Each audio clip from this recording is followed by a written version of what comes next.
yang bilang dulu, Ya. malaikat pun masuk Indonesia jadi setan katanya. Ya. Malaikat masih jadi setan. Nah, iya, Iya. kan itu. Iya. Nggak percaya, Iya.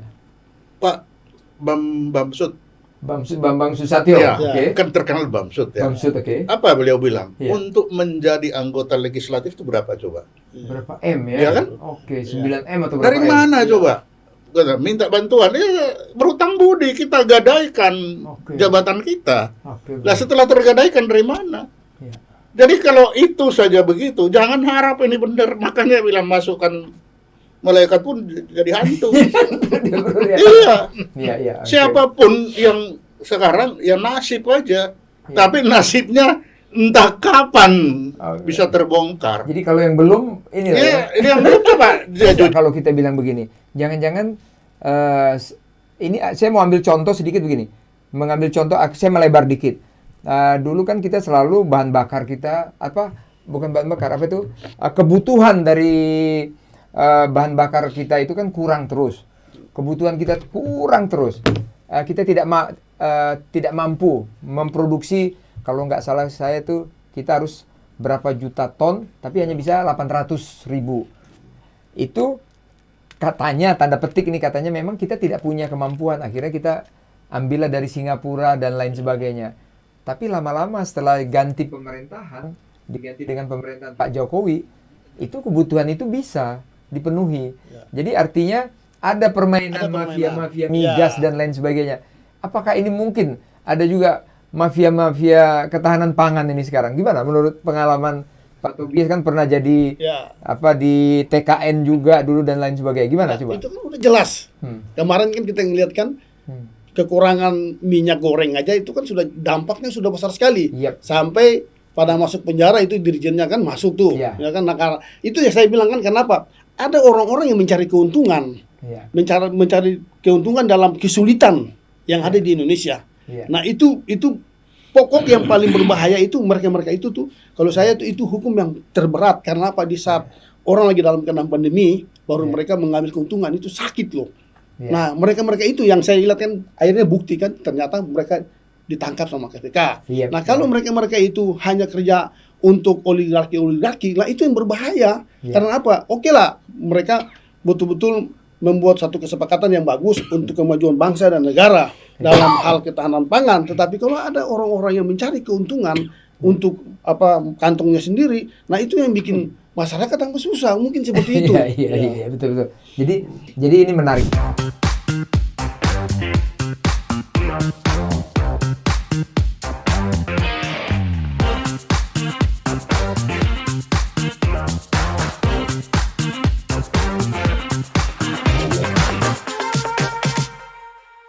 Publika Podcast, minim sensasi, penuh informasi, mainkan. Halo Publikans, dimanapun berada, ketemu lagi dengan saya Iskandar Sitompul. Assalamualaikum warahmatullahi wabarakatuh. Om Swastiastu, Nama Budaya, Salam Kebajikan, Horas. Kita ketemu lagi, kita coba angkat sekarang masalah ketahanan pangan, di mana Presiden Republik Indonesia sudah menganggarkan 108,8 triliun untuk ketahanan pangan kita ini. Memang ketahanan pangan itu terdiri dari bermacam-macam, ada infrastruktur, ada untuk dana desa dan lain sebagainya. Nah, di sini kita akan mengkupas tentang ketahanan pangan. Kenapa? Suatu negara yang kuat, suatu negara yang besar, dia harus punya kemampuan tentang ketahanan pangan. Manakala ada sesuatu kejadian di negara lain, apakah itu contohnya COVID? Kita baru lihat COVID kita kemarin.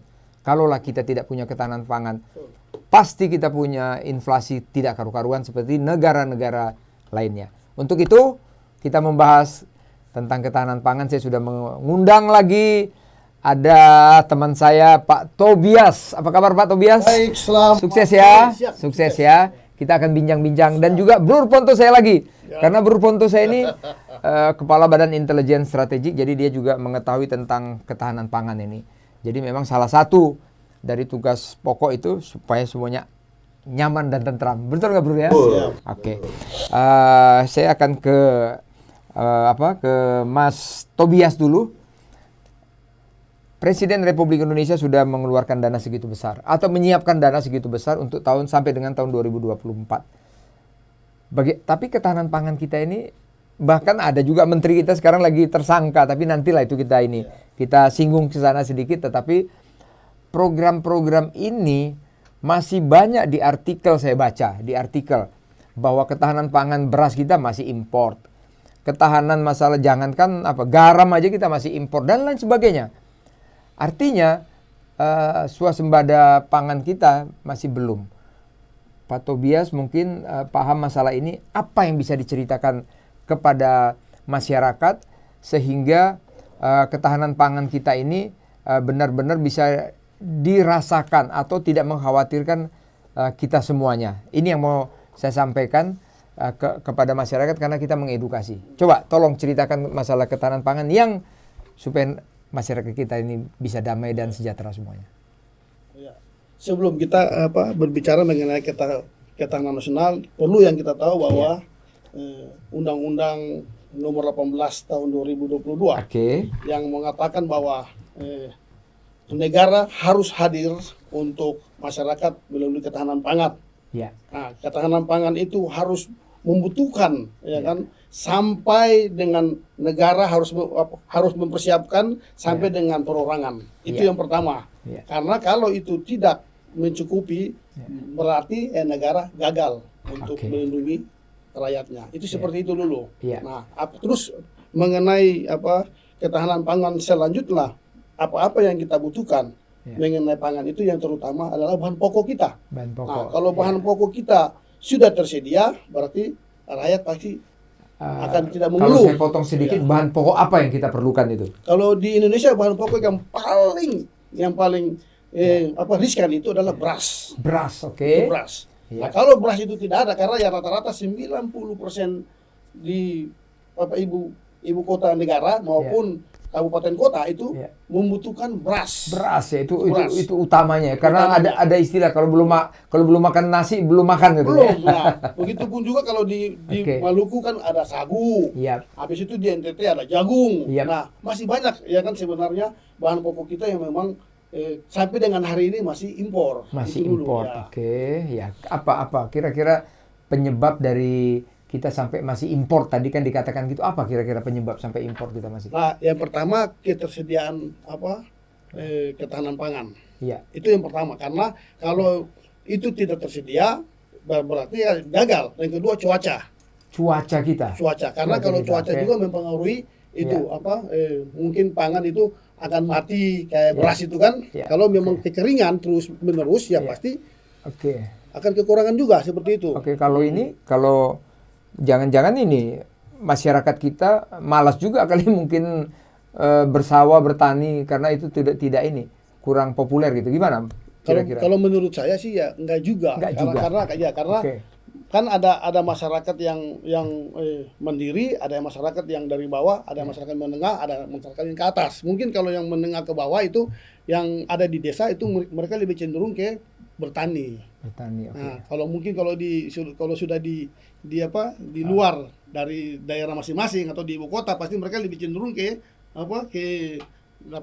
kayak TikTok, kayak mainan-mainan yang lain lah daripada bertani seperti itu. Jadi sebenarnya kita kan ini masyarakatnya memang dari dulu kan kita ini memang senang mengerjakan pertanian dan sebagainya ya. Tapi tentunya mudah-mudahan ada program-program pemerintah. Nanti kita diskusi lagi. Sementara ini saya pindah dulu ke Brur Ponto saya. Brur, pendapat Brur tentang ketahanan pangan yang dari Pak Tobias tadi. Kira-kira ada nggak pemerintah kita itu mempunyai rencana? Kan Pak Jokowi sudah mengatakan, ini loh anggaran ketahanan pangan. Kira-kira apa yang Brur pahami tentang ketahanan pangan yang dibuat oleh pemerintah kita ini? Jadi memang ketahanan pangan ini, jadi kalau kita lihat dari Undang-Undang Dasar kan, tujuan bernegara nomor 1 itu apa? Memajukan kesejahteraan umum.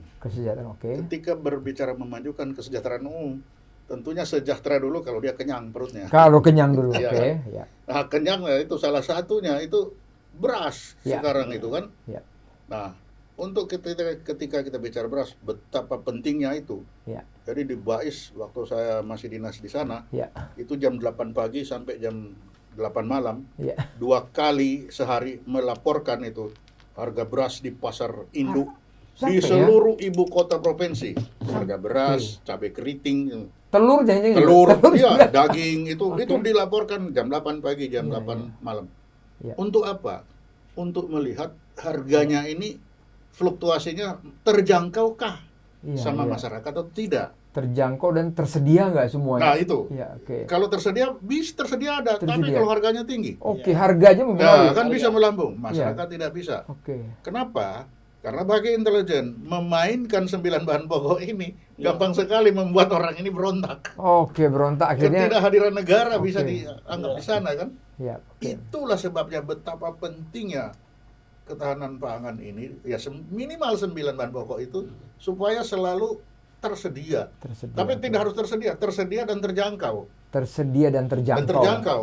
Oke, Kalau oke. hanya tersedia tidak terjangkau juga percuma. Iya, oke, bro. Oke. Nah, jadi ketika kita melihat tadi Ya. Bang ini, maka kita sudutnya melihat Ya. tersediakah beras tadi, kalau kita melihat beras, Iya. sudah tersedia, terjangkaukah Iya, iya. beras-beras ini, Daya beli ya, daya beli Oke. masyarakat ini, Oke. karena itu akan saling mempengaruhi. Oke.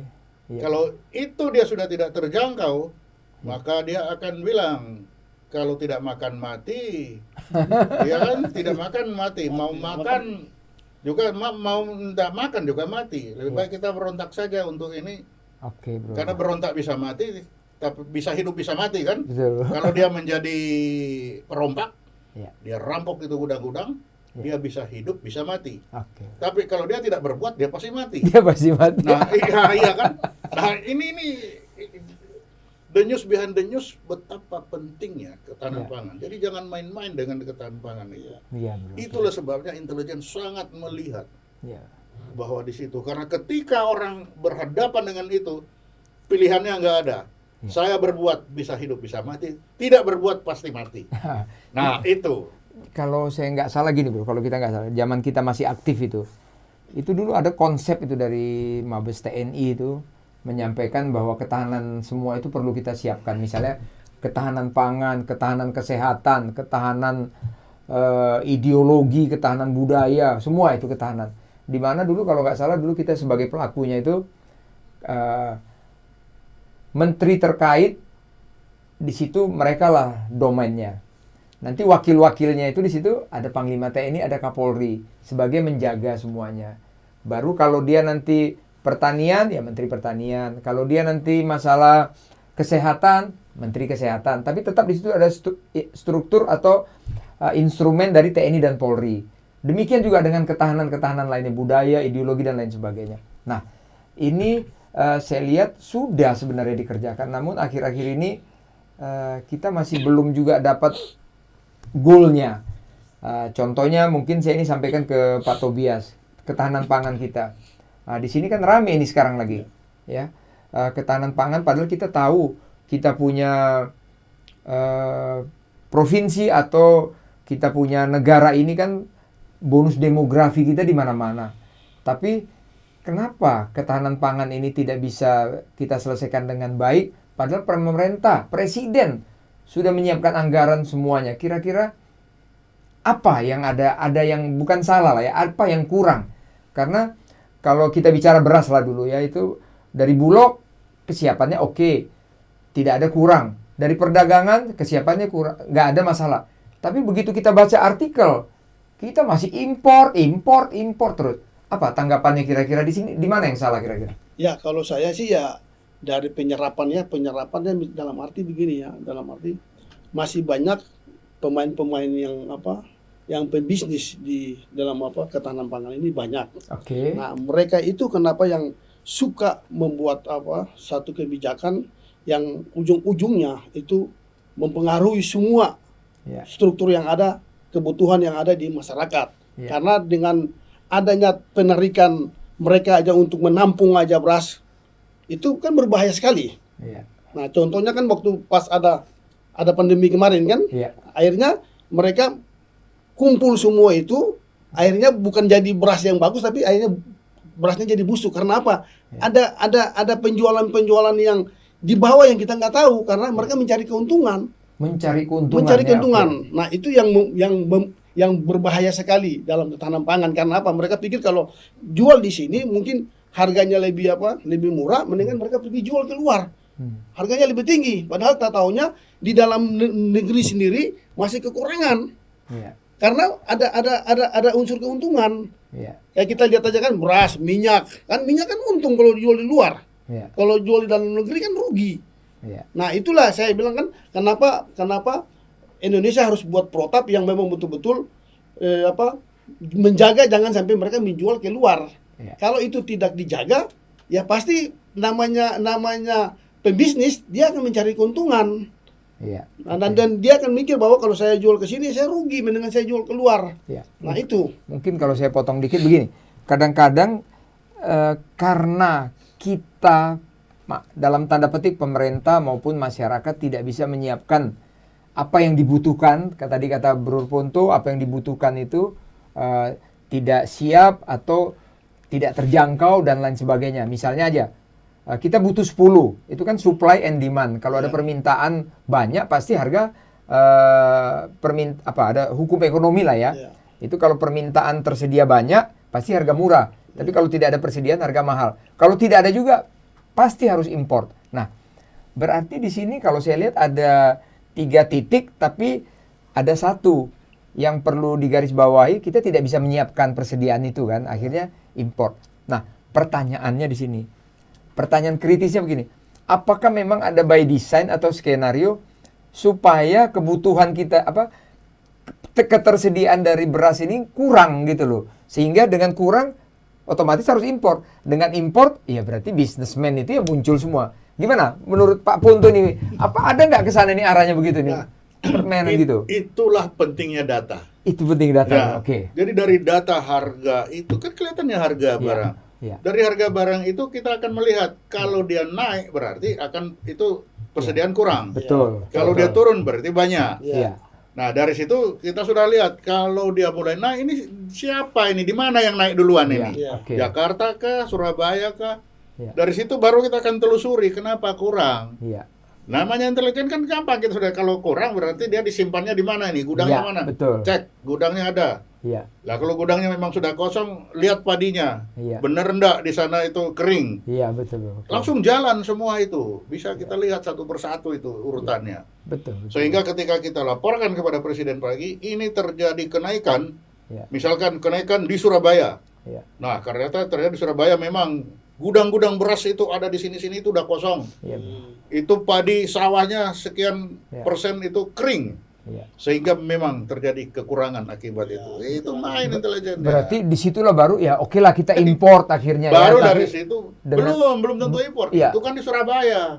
Baru kita cek, Medan kok murah meriah. Jangan-jangan gudangnya masih banyak. Bagaimana kita ambil dari sana? Itu kita bermain dari situ apa? Intelijen. Itu banyak kerja dulu. Berarti di situ bisa dikatakan begini, Bro. Bisa dikatakan begini. Kan kita punya intelijen TNI, BAIS, dan juga pemerintah punya yang namanya BIN atau Kabinda itu, atau di provinsi-provinsi tentunya ada lah. Itu bagaimana? Apa kerjasamanya itu gimana, Bro? Saya tidak tahu kalau punya BIN ya, tapi kalau BAIS, karena saya di sana 15-16 tahun di BAIS itu, jadi tahu betul bagaimana apa yang dia lihat, apa yang dia kerjakan. Jadi itu yang saya bisa cerita tadi. Bahwa ketika harga ini kita sudah tahu, misalkan di Medan ada berapa gudang beras. Hafal kita gudang beras sini. Padinya di mana? Ada di situ-situ. Sudah punya data semua itu di wilayah sana. Jadi ketika terjadi naik turun, kita sudah bisa melaporkan kepada Presiden ini. Baru Presiden dia counter dengan para menteri. Menteri bagaimana? Ini dari BAIS laporkan seperti ini bagaimana? Kita dipanggil. Jadi bisa dikatakan begini, Bro ya. Misalnya di satu daerah kan negara kita ini begitu luas, Bro. Timur barat. Begitu musim timur dia kemarau panjang, berarti otomatis gagal ya, Bro ya. Sedangkan di barat mungkin dia masih oke. Nah, karena hujan masih ada. Nah, berarti bisa subsidi silang harusnya, Bro ya. Dan sistem itu sebenarnya sudah dikerjakan, Bro ya. Itu sudah. Data lagi-lagi kita harus bermain data. Nah, waktu itu memang BAIS memang itu kerjaan, tidak tahu habis itu sekarang berubah apa tidak. Karena presiden loh, Ya. pagi jam 8 pagi Ya. sama 8 malam kita laporan. Laporan bro ya, oke bro. Jadi kita sudah siap kalau naik turun pasti beliau tanya, kenapa naik, kenapa Ya. turun? Kita sudah harus siap dengan argumen. Oke. Itu. Jadi kalau kayak begini bro, tadi kan kita bilang kita punya bonus demografi hebat, kita punya ini manusia kita juga hebat, kita punya infrastruktur hebat, semuanya hebat. Nah, tapi tetap ini kan masalah remeh-temeh. Tetapi kan ini selalu setiap tahun aja rame nih masalah ketahanan pangan, khususnya beras kita ini selalu kurang. Bahkan bukan beras saja bro. Saya baca di artikel itu beras, garam juga kita masih impor loh bro. Padahal laut katanya kita negara paling negara laut paling hebat ini kan. Ini gimana sebenarnya Jadi, nih? Pemerintah sebenarnya sudah, tapi bagaimana sih? Kalau saya melihat itu cuma satu. Ya. Permainan data dan kesepakatan penyebutan itu. Iya, oke. Jadi datanya ini misalkan kita punya kesiapan ketersediaan beras. Nah, ketersediaan di mana nih? Ketersediaan di gudang atau ketersediaan di sawah. Di sawah, oke. Iya kan harus jelas. Iya, oke. Oke, kalau gudangnya di mana? Harus punya database, ini gudang di sini, gudang di sini, gudang di sini. Oke. Zaman sekarang, masa sekarang, kalau zaman dulu kita kalkulator, hitung-hitung, telepon-telepon. Kalau sekarang tinggal bikin database, setiap kepala gudang isi datamu. Ya. Setiap dia isi, sekali-sekali kita cek. Bener nggak dia isi ini? Jangan-jangan dia main-main. Ya, dia namanya manusia, itu harus dikontrol. Iya, betul. Kalau tidak dikontrol, dari selesai, 10 kali pekerjaan dari satu sudah bablas. Kalau kita data sudah salah, sudah pasti salah semua. Makanya kita harus bikin database. Nah, database dulu jangan berharap database yang dibikin oleh BPN apa bagaimana itu ya tukang bikin database itu? BPS. Ada kelanya kan dari mana hitungannya juga rumusnya nggak ngerti. Tapi kalau kita bikin apalagi zaman sekarang bikin rumus sederhana, coba fotoin semua gudang-gudang beras, trek. Begitu dia laporan berapa isi kamu, separuh berapa, foto. Dari foto-foto itu dikumpul, nggak bisa bohong sekarang. Kalau mau. Kadang-kadang gini saya lihat dulu. Coba mungkin Pak Tobias nanti bisa ditambahkan. Kadang-kadang saya lihat laporan Menteri Perdagangan dengan Bulog, dengan BPS sendiri itu kadang-kadang beda. Apa kira-kira yang pernah diketahui sama Pak Tobias? Kenapa kok suka beda-beda pendapat itu tentang? Nah inilah saya kan bilang kan yang tadi yang Bapak tadi ngomong informasinya kan. Kebutuhan mendasar beras setahun untuk Indonesia itu kalau nggak salah 26,6 juta ton. 22,6 juta ton. Berarti kita harus siapkan sebanyak itu. Siapkan itu. Untuk Indonesia hari ini masih kekurangan banyak. Nah, di saat kekurangan itu kan otomatis kan harusnya Bulog itu sudah harus tahu sama si Kementan. Itu sudah harus Kementerian punya Pertanian Pertanian. Sudah harus punya Ada salah satu berapa yang tumbuh, berapa yang harus masuk. Salah satu klub kerjasama antara Bulog Kementerian dengan Bulog, Kementan. Kalau itu tidak ada koordinasi, nah itu pasti akan berdampak besar untuk Untuk masyarakat. Nah, apalagi 22,6 juta ton. Itu kan banyak sekali. Nah, kalau itu tidak disiapkan, nah kita lihat bahwa pasti akan impor lagi. Pasti itu dengan sendirinya pasti akan impor lagi itu. Berarti boleh nggak kalau kita bilang begini? Jangan-jangan ini saya mau ambil contoh sedikit begini. Mengambil contoh, saya melebar dikit. Dulu kan kita selalu bahan bakar kita bukan bahan bakar itu kebutuhan dari bahan bakar kita itu kan kurang terus. Kebutuhan kita kurang terus. Kita tidak mampu memproduksi, kalau nggak salah saya tuh kita harus berapa juta ton, tapi hanya bisa 800.000. Itu katanya, tanda petik ini katanya memang kita tidak punya kemampuan. Akhirnya kita ambillah dari Singapura dan lain sebagainya. Tapi lama-lama setelah ganti pemerintahan, diganti dengan pemerintahan Pak Jokowi, itu kebutuhan itu bisa dipenuhi. Jadi artinya ada permainan mafia-mafia migas dan lain sebagainya. Apakah ini mungkin ada juga mafia-mafia ketahanan pangan ini sekarang? Gimana menurut pengalaman Pak Tobias, kan pernah jadi di TKN juga dulu dan lain sebagainya. Gimana coba? Itu kan udah jelas. Kemarin kan kita ngeliat kan kekurangan minyak goreng aja itu kan sudah dampaknya sudah besar sekali. Yap. Sampai pada masuk penjara itu dirijennya kan masuk tuh. Iya. Ya kan, nah, karena itu yang saya bilang kan, kenapa? Ada orang-orang yang mencari keuntungan. Iya. Mencari keuntungan dalam kesulitan yang ada di Indonesia. Iya. Nah, itu pokok yang paling berbahaya itu mereka itu tuh, kalau saya tuh itu hukum yang terberat. Karena apa? Di saat orang lagi dalam kena pandemi baru mereka mengambil keuntungan, itu sakit loh. Iya. Nah, mereka itu yang saya lihat kan akhirnya bukti kan ternyata mereka ditangkap sama KPK. Iya. Nah, kalau mereka itu hanya kerja untuk oligarki, lah itu yang berbahaya. Iya. Karena apa? Oke lah, mereka betul-betul membuat satu kesepakatan yang bagus untuk kemajuan bangsa dan negara dalam hal ketahanan pangan. Tetapi kalau ada orang-orang yang mencari keuntungan untuk kantongnya sendiri, nah itu yang bikin masyarakat tambah susah, mungkin seperti itu. Iya, betul. Jadi ini menarik sekali. Jadi tentunya para pemangku atau para yang memegang kekuasaan tentang ini harusnya harus orang-orang yang ini ya bro ya, orang-orang yang jujur, baik dan mau memperjuangkan rakyat. Jangan mencari keuntungan. Saya tahu tuh yang disampaikan tadi itu masalah minyak goreng kalau saya nggak salah ya. Minyak goreng itu saya baca artikel itu bahwa minyak goreng itu kita larang impor. Kita larang ekspor. Kita larang ekspor, tetapi kita larang ekspor karena kita masih butuh dalam negeri. Tapi kan kalau di sana dikatakan tadi, wah uang besar. Nah disitulah kena pada pejabatnya karena ekspor itu belum lagi keluar peraturannya udah di ekspor semuanya, akhirnya rame itu saya baca itu. Nah, berarti masih dibutuhkan pemimpin-pemimpin yang jujur dan bersih di negara kita ini supaya maju. Nah, ini semuanya kalau kita lihat kan tadi kita bicara masalah kekurangan, masalah kejujuran, masalah bisnis dan sebagainya. Sekarang lagi rame nih sekarang Menteri Pertaniannya sekarang sudah tersangka ya bro ya. Di KPK. Sudah tersangka di KPK.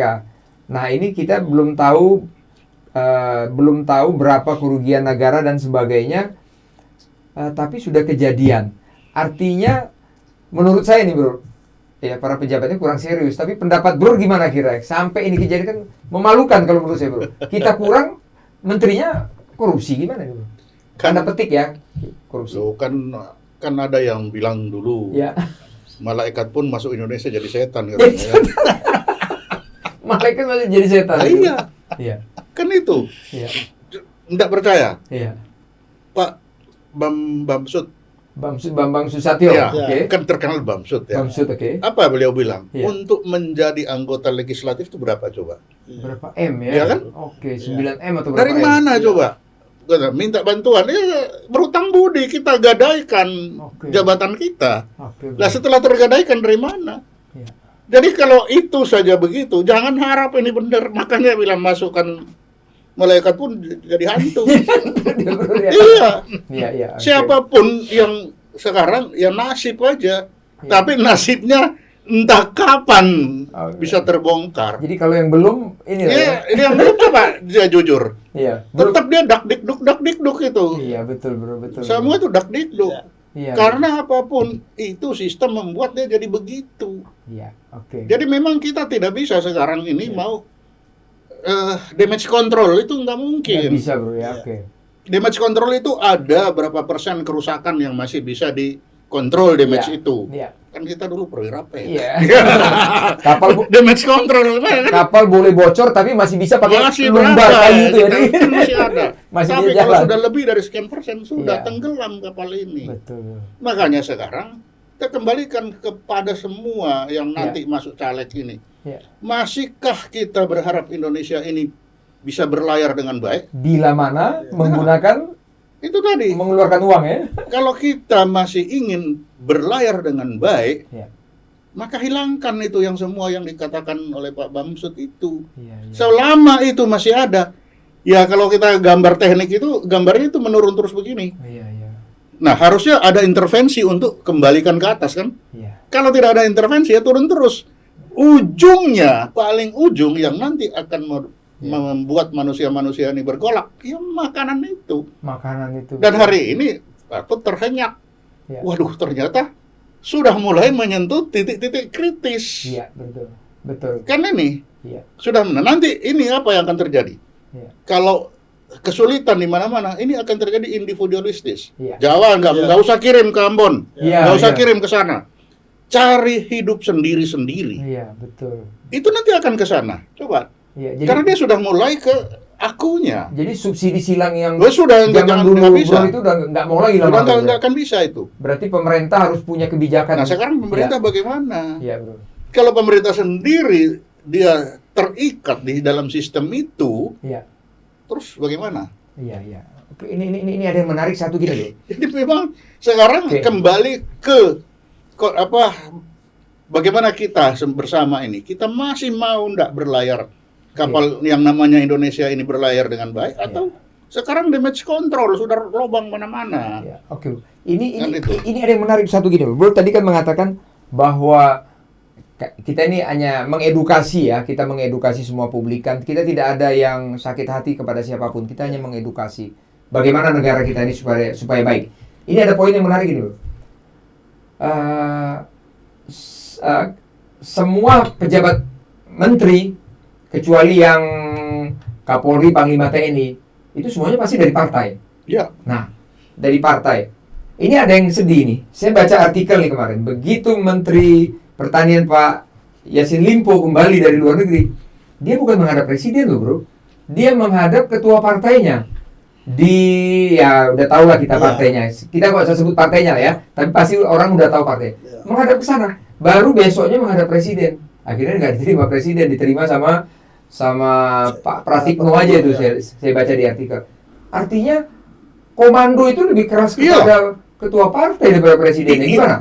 Ini coba nanti kita berdua diskusi. Coba pendapat Pak Tobais dulu nanti baru Pak Guntur. siap. Gimana kira-kira? Nah itu yang saya bilang kan, karena mereka ini kan adalah petugas partai. Petugas partai. Ya, Oke. kita harus akui itu dulu. Ya. Karena mereka diangkat dari partai. Iya. Kalau mereka bukan Kita partai, tidak usah menyebut nama partainya biar Ya, orang lain tahu. Oke. betul. Lanjut. Dan itu yang pasti. Kalau memang Ya.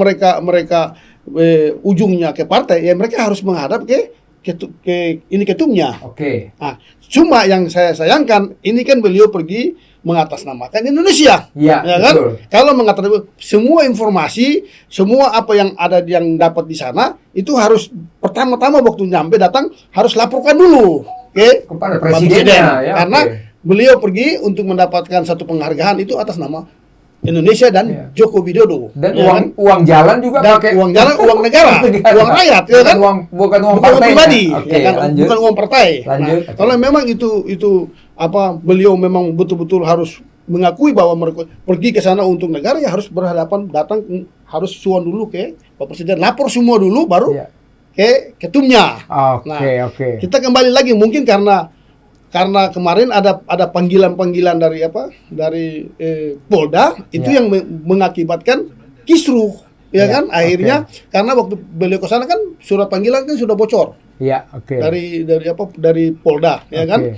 Dengan katanya kan bahwa ada kasus beliau. Nah, itu yang mencerminkan mungkin ya harus ada laporan ke ketua partai dulu kan? Iya. Nah, iya. itu mungkin seperti itu. Ya, Itu oke. yang saya lihat seperti itu. Oke, jadi kalau dilihat ini mungkin ada satu sistem yang salah. Mungkin nanti kita menghimbau lah, mungkin diperbaiki. Apalagi kaitannya dengan ya jangan-jangan ini tanda petik ya, bukan kita mendiskreditkan atau kita bukan menuduh. Ya. Yang kita dengar kan pasti itu orang-orang yang ditempatkan di kementerian dan lain sebagainya itu ya mungkin aja ada setoran ke partainya kan, ini sudah bukan rahasia lagi bro ya kan.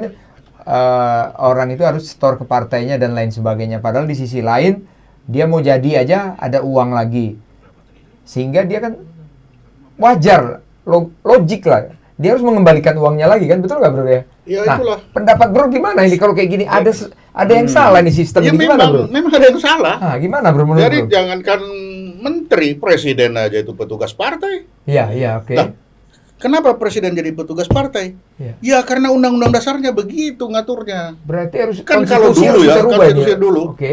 Presiden dapat membubarkan DPR. Iya, Itu dulu. dulu. Sekarang enggak. Presiden diberhentikan oleh MPR Iya. atas usul Deh. DPR. Lah kalau di sini berarti siapa yang berkuasa? Iya. Kalau bicara DPR partai, bicara partai ya ketua partai. Iya. Terbukti apa? Apa kata Pak Bambang Pacul? Iya. Apapun utusan tergantung. Udah, ngomongnya di Senayan itu Lah, ya. iya kan? Jadi Nah, ini kita kan hanya mengumpulkan data. ya, saya ingat Iya ini. kan?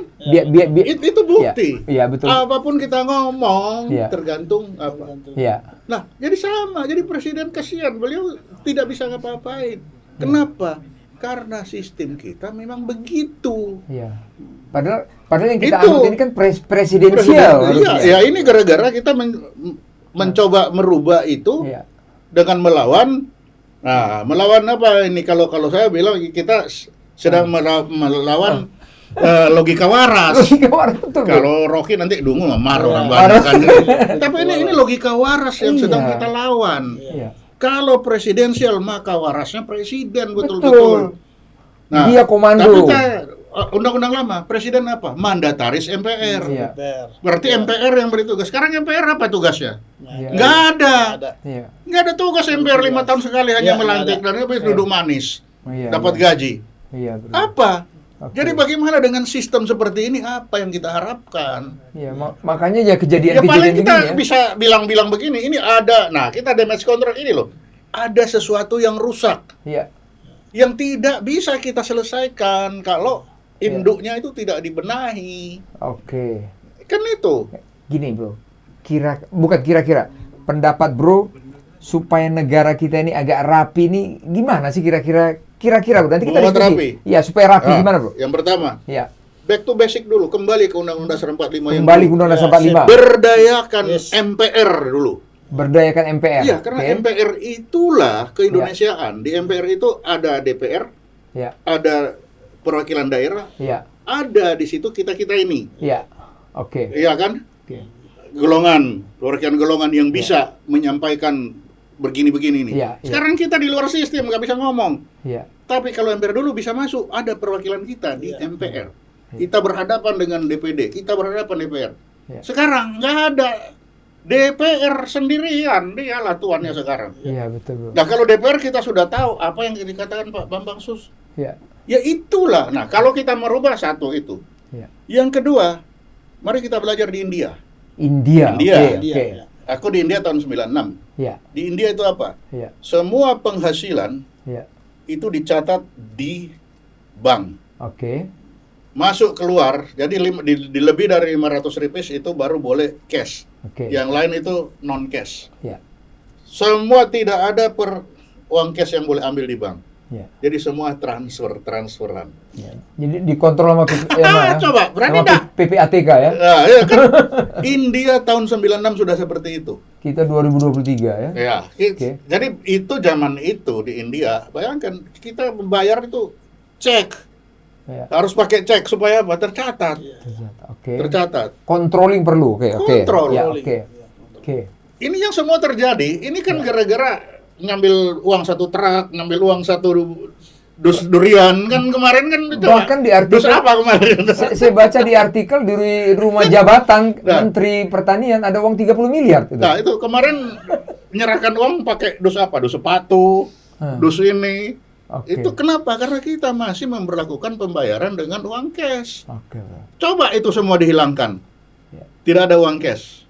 Oke. Semua pembayaran by transfer. Ya. Hanya beberapa rupiah saja yang bisa diizinkan di yang di pinggir-pinggir jalan itu. Coba Ini India 96 sudah itu. enggak, ini menarik sekali, Bu. Ini menarik sekali, Bu. Ini menarik. Namun tentunya itu kan kembali harus kita membuat regulasi baru. Nah, Ya. tapi itu betul. Nah, regulasi baru ini kan berhadapan lagi dengan Senayan nanti gimana Nah, ini? itulah makanya itu saya bilang, mau enggak kita ini mau membawa kapal ini tetap berlayar. Yap. Kalau seperti sekarang itu bolongnya sudah besar, air sudah masuk terus. Damage control udah Damage control udah nggak bisa.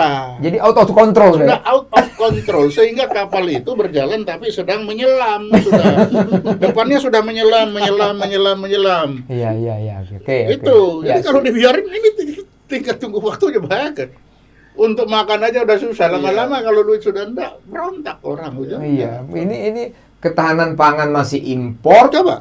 tetapi ada kasus di Kementerian Teknis yang bertanggung jawab Ini masalah ini seperti ini. Baru dua kan? Baru. Baru dua. Baru. Ya. Nanti gara-gara begini, ayo hancur-hancuran. Bukan semuanya. Bukan semua. TGTB itu, apa Iya. TGTB ya. Oke. Mati satu, mati semua. Oke, bukan. Apa enggak? Iya. Langsung beratayuda ini, negeri ini. Oke, bro. Oke, kita Nah, tapi kalau ya. untuk baik, nggak apa-apa. Setelah itu, mari kita rubah sistem. Iya. Supaya kapal ini tetap berlayar. Oke. Jangan kapal itu sekarang sedang menyelam. Oke, ini Ah, bagus. Nanti itu. kita mainkan lagi kita di Ini kan fakta ya. khususnya kita ini kan Ini untuk empirik ini. ya, kita kan untuk apa ya, edukasi kepada seluruh masyarakat. Ada yang salah? Iya. Bisa diperbaiki? Mari kita Bisa. sama-sama. Sama.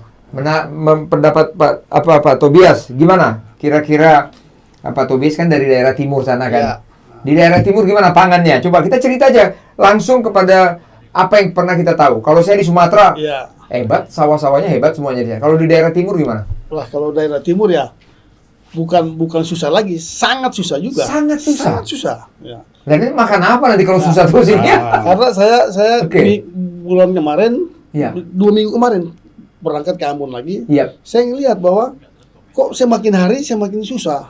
Semakin susah. Semakin susah. Saya Oke. tanya, susahnya itu di mana? Ya kan? Oke. Yang pertama susahnya di mana? Iya. Ada dua pendapat yang mereka utarakan ke saya. Iya. Yang pertama, lapangan pekerjaan tidak ada. Lapangan kerja tidak ada. Ya, Oke. itu yang kedua. Dan yang kedua, bahwa regulasi pemerintah yang hari-hari ini katanya bagus itu nggak ada apa-apa. Regulasi. Regulasinya. Untuk itulah mereka bilang kan, kalau kita punya hidup seperti begini, Iya. ya kan, lama kelamaan ya hancur berantakan, apalagi di Maluku kan nomor 4 termiskin. Iya. Oke. Padahal dia adalah salah satu yang masuk dalam daerah yang khusus untuk masuk ke daerah proklamator ya, kalau nggak Ya, salah ya. oke. Nah, kenapa dia termiskin? Karena ya itu, yang pertama ya ini, mohon maaf kalau saya salah, mungkin bisa dikoreksi karena apa? Tidak ada percayaan dari pemerintah kepada pemerintah daerah. Oke. Nah, tapi dengan zamannya Jokowi, kita bersyukur bahwa seluruh aktivitas maupun pembangunan yang ada di Maluku semua dibangun. Oke. Itu kita harus akui lah. Ya. Nah, memang masih ada kekurangan ya, seperti ya itu yang saya bilang, misalnya ketidakpercayaan mereka terhadap pemerintah pusat ya, terutama mengenai gas. Pendapatan gas. Nah, itu sekarang ini ada gejolaknya itu. Nah, mungkin kalau yang di tempat Bapak Mas ya, itu kan. Nah, itu bergejolak. Nah, karena apa? Karena kalau memang ini betul-betul pemerintah pusat mau betul supaya daerah Indonesia Timur khususnya Maluku maju, otomatis dia pasti akan memberikan satu masukan untuk investor untuk berikan yang terbaik untuk daerahnya. Oke. Kalau mereka berikan yang terbaik bagi daerah, pasti daerah itu pasti akan makmur. Di Maluku apa madunya atau ikonnya hasil bumi Hasil laut itu Hasil laut. luar biasa, gas. Oke. Ya, gas sama minyak. Perikanan? Ya, perikanan kan. Pangan kan termasuk Ya, perikanan. perikanan. Itu laut, Pak. Pangan pertanian. Ikan pertanian Ikan, ya? ya, bukan, ikan perikanan. Perikanan Juga. Oke.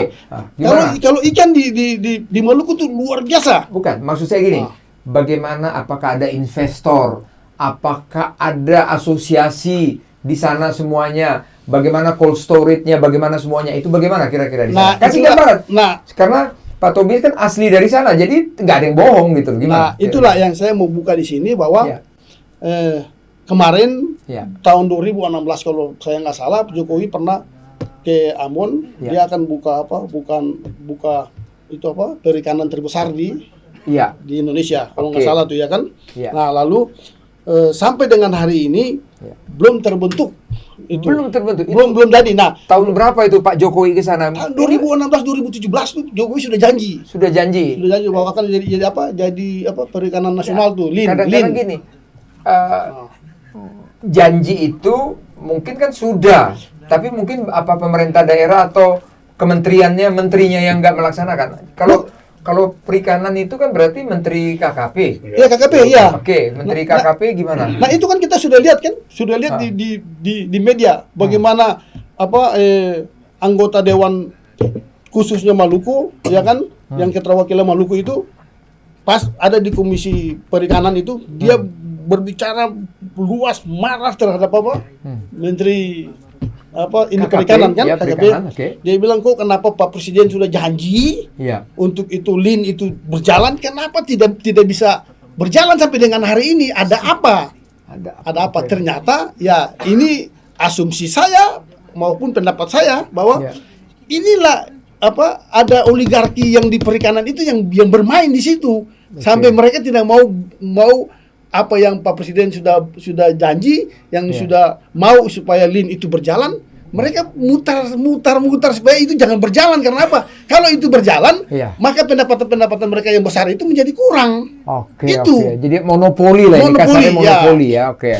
Oke. Jadi ini masih berlanjut terus sampai sekarang ya. Sampai hari ini. Oke, mudah-mudahan nanti ya ini kita edukasi. Mudah-mudahan Menteri KKP dengar, pemerintah daerah dengar, komisi berapa ini? Kalau pangan ini komisi berapa? Aku lupa nih, nggak tahu. Aku tahunya energi 7, TNI 1, aku tahu itu 3. Kalau Mentan komisi 4. 4, berarti ini komisi 4. Mudah-mudahan komisi 4 dengar nih. Ini ada masyarakat atau asli dari Maluku mengatakan Pak Presiden sudah menyampaikan tahun 2016, tapi implementasinya nggak ada sama sekali. Ini sangat sedih. Mudah-mudahan komisi 4 mendengar supaya ini bisa diakselerasi lagi. Ini menarik. Nggak apa-apa, kita ngomong dari hati ke hati semuanya. Kenapa? Pangan ini adalah seperti kata Bro Ponto tadi, ini isi perut. Iya, isi perut. Kalau perut udah nggak bisa, otak ini nggak bisa bekerja semua. Ini kacau kita semua nanti ya. Tapi ini sebenarnya harusnya kita sekali-sekali panggil orang-orang daerah, bicara di podcast kita ini, bahwa the real yang kita bicarakan apa nyata gitu ya bro ya. Nggak sama dengan apa yang jangan asumsi-asumsi, jangan pendapat itu. Perlu kita sekali-sekali kita panggil dari Medan, dari Sangir, dari Maluku, dari mana-mana ini loh. Jadi gini. Ya, gimana menurut bro? Aku tahun 96 kan penugasan di India. Oke bro. Lalu apa orang India bilang? Salah satu kesalahan Pak Harto itu adalah merubah pola makan orang Indonesia. Yang para pemakan umbi-umbian, pemakan jagung, pemakan sagu dirubah menjadi pemakan beras. Pada saat generasi baru ini sudah makan beras, lumbung beras dijadikan tembok. Dijadikan tembok bangunan ya. Nah itu bangunan. Jadi bangunan. Lah begitu dulu SD kita ditanya penghasil beras apa? Kerawang, Bekasi. Luar kepala kita. Luar kepala. Aku sekarang tinggal di Bekasi. Mana berasnya? Tembok semua berdiri. Sudah jadi mall, sudah jadi semua. Perumahan semua ya. Jadi itu dia bilang kesalahan itu merubah. Nah, orang India itu datang ke Indonesia juga dia bilang saya juga salah merubah orang Jawa dari pemakan sagu menjadi pemakan beras. Jadi orang Jawa ini dulu pemakan sagu dia bilang. Orang daerah timur. Makanya sekarang kan kalau beras itu kan dia bilang sego. Bukan sagu, sego. Itu sego itu dari kata sagu. Jadi dulu Jawa ini dia makan sagu. Datanglah si India itu kan dulu kita dibilang dari India belakang kan. India belakang. Datang dirubah pola makannya. Karena di Jawa ini bagus, berubahlah jadi pemakan beras. Nah, Pak Harto naik, Pak Harto dari sini, oh ya bagus beras, rubah seluruh Indonesia. Apa akibatnya? Yakuhimo. Kelaparan. Begitu. Loh, kenapa Yakuhimo kelaparan? Yakuhimo itu sudah ada sejak berapa ratus tahun lalu udah ada. Makan ubi. Dirubah beras. Begitu juga beras, begitu anak baru. Ubi ada ini barang apa enggak dimakan? Mana beras papa? Nah, kelaparan kan? Jadi kalau kita bicara di timur kelaparan, karena ada perubahan pola makan. Pola makan dengan kebijakan yang kebijakan yang salah ini. Nah, salah satu jalan itu tadi. Coba kita kembalikan lagi ke pola makan itu. Kenapa? Karena wilayah-wilayah itu tidak mungkin ditanami padi. Nggak tumbuh dia. Benar. Iya kan? Tumbuh dia. Di Sangir tumbuh itu sagu. Coba kita bikin jadi sagu yang enak lah dimakan kan? Kita coba kembalikan lagi itu wilayah-wilayah itu. Mereka telah hidup sekian ratus tahun dengan makanan yang tumbuh di wilayah itu. Kembalikan lagi, jangan paksakan beras terus. Ini karena bagus. Orang itu salah satu kesalahan kita menganggap beras itu paling hebat. Ini bagus. Mungkin saya bukan ini. Saya coba ini. Mungkin ini bagus sekali. Cuman saya mau menyampaikan gini. Mungkin pemimpin dulu dia ingin membuat kita NKRI. Jadi dari Sabang sampai Merauke harus sama, dari utara selatan harus sama, tapi sebenarnya tidak boleh begitu Lah, guru ya. Kan enggak mungkin kan. Kalau aku Iya. punya guru ilmu falak dulu bilang, Ya. bayi yang lahir pada saat itu dipengaruhi oleh bintang yang ada di langit. Oke. Apalagi manusia itu hidup di pulau situ, dia akan dipengaruhi oleh wilayah di mana dia hidup. Iya betul betul. Kan itu. Betul. Bro. Ya nggak mungkin kan di Ambon, nggak ada tanah datar, mau Ya. tanam di mana itu sagu? Apa itu beras? Oke. Kok dia dipaksa? Jadi kalau gitu ada sesuatu yang harus kita rubah ya Bro ya. Iya, mendasar. Kembalikan ke sejarah kita ya. Betul. Supaya kita jangan sampai import beras, Masa beras import apa tuh garam, Yang import, paling parah apa? Iya. Impor. iya. Kedelai. Kedelai import. Padahal itu tahu tempe dari zaman dulu. Dari tahu tempe makanan kita tuh sekarang import Dan ya. yang tadi aku baru baca juga apa garam. Garam import padahal Laut segitu. oke. Laut terbesar nomor 2. Bagaimana garam kok bisa Ya, impor? ini memang Salahnya di mana? Kalau cuma kasih iodium ya carilah iodium, garam tinggal dijemur. Musim panas sekarang ini Iya. seharusnya panen Garam. garam. Harusnya panen garam Iya. ini. Ini kan musim panas ini. Masih kurang Panen aja garam. Garam masih Tinggal cari impor. iodium mungkin dicampur kan. Iya. Teknologinya dinaikkan sedikit biar garam itu Iya. bahan bakunya banyak. Iya, tinggal buka keran masuk air laut ya. Masuk itu air. Panas sekarang ini dia kering sendiri. Oke, kita Gimana sudah tuh, ngomong banyak nih. Iya. Masalah ketahanan pangan. Tadi kita udah sindir masalah yang lain-lainnya. Kita sindir juga tadi masalah budaya. Jadi ketahanan pangan harusnya jangan dilihat dari pangannya saja. Dilihat Itu ada dari budaya. Betul. Ya, betul. Ini Ada harusnya. budaya di belakang. Budaya. Oke, mudah-mudahan ini kita punya obrolan santai begini tapi mudah-mudahan mengena ini. Ini banyak yang kena nih. Menteri Pertanian kena, Menteri KKP kena, DPR kena, Menteri Dalam Negeri kena, Pendidikan. Menteri Pendidikan kena semua nih. Ayo, ini pengalaman kita ini pelaku-pelaku di lapangan semua. Iya. Ya kan? Mana yang terbaik. Jadi ya misalnya orang di Papua, di Maluku ya makan sagu atau jagung ya biarkan saja gitu. biarkan Kalau ada yang mau makan beras monggo Ya, silakan. gitu kali ya Tapi kira-kira. jangan dirubah pola makannya. Jangan dirubah. Karena kalau begitu dirubah, Nah, ketersediaan harus ada. ketersediaan tidak ada. Memang demografinya, geografinya Geografinya juga memang tidak mendukung. tidak mendukung, Untuk ya itu. kan?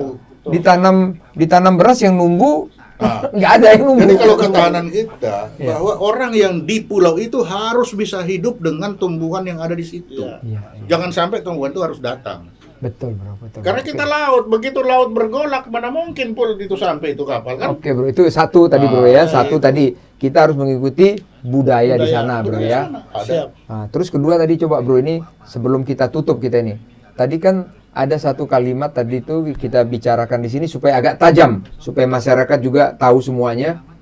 Tadi Nah, ketahanan pangan kan? tadi masalah menteri. Menteri tadi itu kan semuanya dari partai yang menjadi menteri. Jadi petugas Nah, partai. akhirnya mungkin dia berpikirnya setengah ke partai, Ya, bosnya setengah ke partai. sini. Iya. Kira-kira gimana bagusnya nih?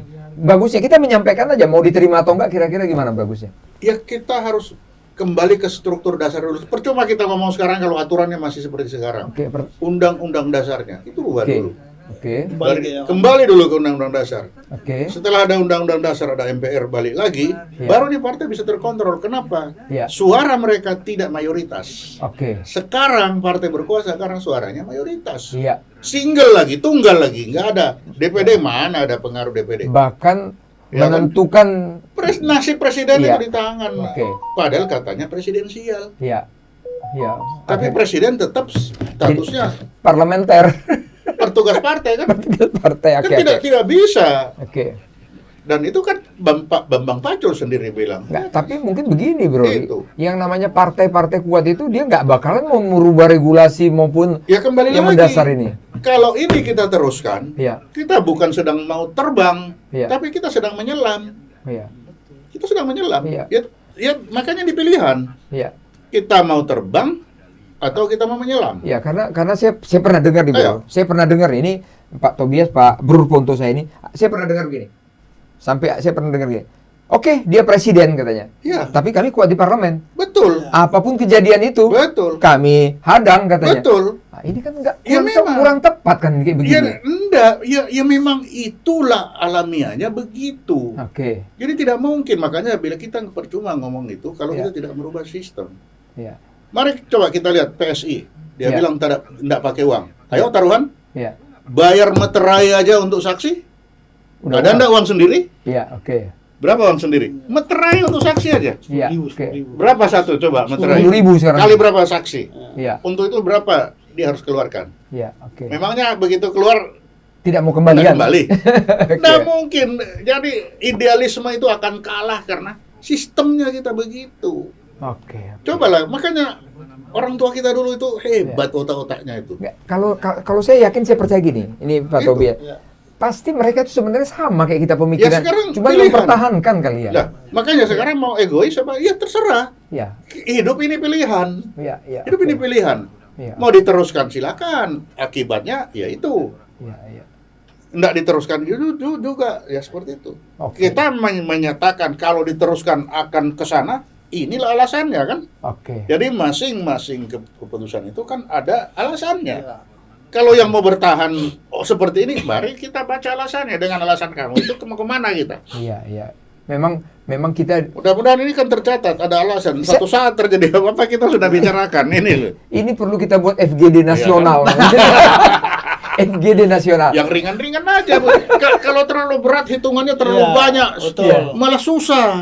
Kita pakai saja common sense. Kan seperti ini. Betul. Iya, iya. Dimengerti orang banyak. Iya, Sekarang udah terlalu banyak dokter, terlalu banyak profesor. Ruwet mikirnya. Yang santai-santai dimengerti orang banyak, Oke. biar dia sadar. Kan itu. Iya, oke. Jadi kepentingan kita itu dimengerti oleh orang banyak. Iya. Kalau dimengerti, kita akan sadar bersama. Oke, menarik Kalau nih. terlalu banyak FGD pusing. Pusing. Karena di situ yang ada apa? Mempertahankan Iya, keakuannya, egonya masing-masing. egonya masing-masing. Iya, iya. Bukan lagi melihat apa yang dibicarakan. Iya. Loh, kini kan kita santai. Iya, tinggal Iya. bagaimana santai kita ini didengar mereka itu agak berubah Ya, lah. silakan aja. Ya, agak Makanya berubah pilihan mereka. di kita. Agak Kita mau berubah. lanjut. Ini ala.